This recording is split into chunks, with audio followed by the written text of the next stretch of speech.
Hey guys, so I'm not going to drag this out because it's late and I'm tired and you're tired.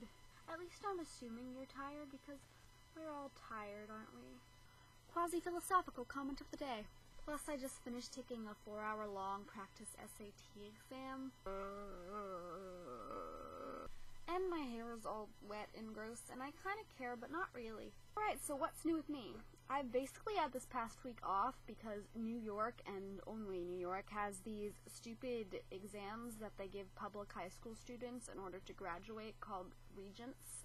And they're in every non-AP class, and you take them in January and June. Those are the main dates.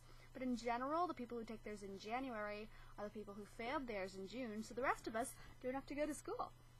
Yes. I spent the time so far trying to get on top of everything, as in doing college research, suppressing panic, doing SAT prep, trying not to have a meltdown, you know, the usual. But really, I've had a pretty decent week. There's always more I want to do, among which has been make this video, but I'll have to settle with doing as much as I can, and not, compromising my mental health. My boyfriend worries. He's a normal one. Whatever that means.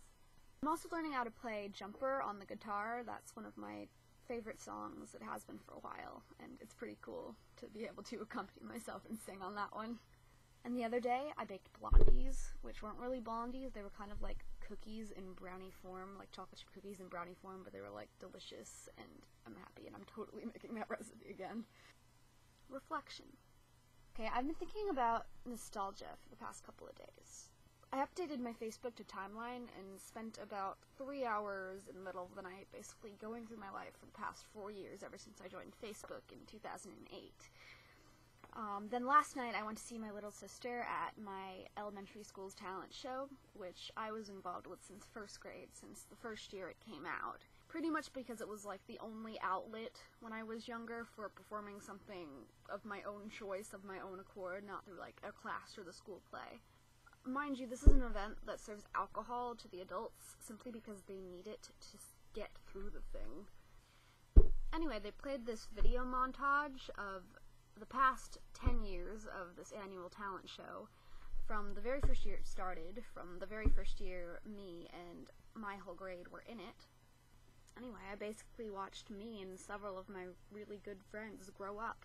It made me think about how people think about the past, how it makes people happy and sad, and I know personally I don't really feel regret about anything that happened in my past, because anything I might have wanted to change hasn't really had so drastic of an effect that I still feel it negatively today, or in any case I learned from it and became the person I am today as a result of it, so there's really nothing to truly regret.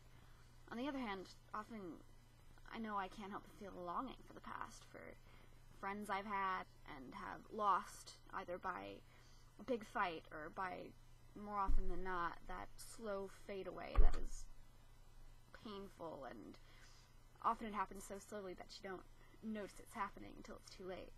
And you feel longing for the great times you experienced and the things you did, times when you seemed happy, or happier than you are now at least. But that's the funny thing about the past, because of course pain is subjective and conditional. You feel as much pain as you know. So, of course, we're always able to look back on problems we've had in the past when we were younger, problems we've either gotten past or grew out of. And it's easy to be amused by those problems, even wish we had those problems now compared to our own, get back to that former life again, that former happiness that we seem to believe we had. But if you remember more closely, you know that 4 years ago or wherever, you weren't wonderfully happy or so much better than you are now. You just had different problems, and maybe you thought differently and felt pain for different things, basically. It doesn't really make it any less or more, any more valuable or less valuable. Memory distorts the past. It's kind of frightening how much it does.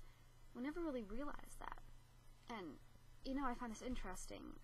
The more you remember something, the most important memories you have, the ones you think about the most, they're the ones that are most distorted.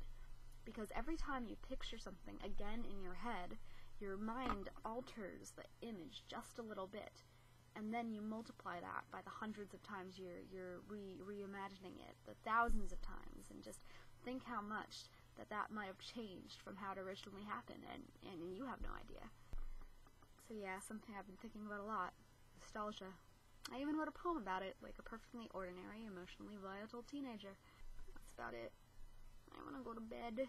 Until next time. Godspeed, my friends.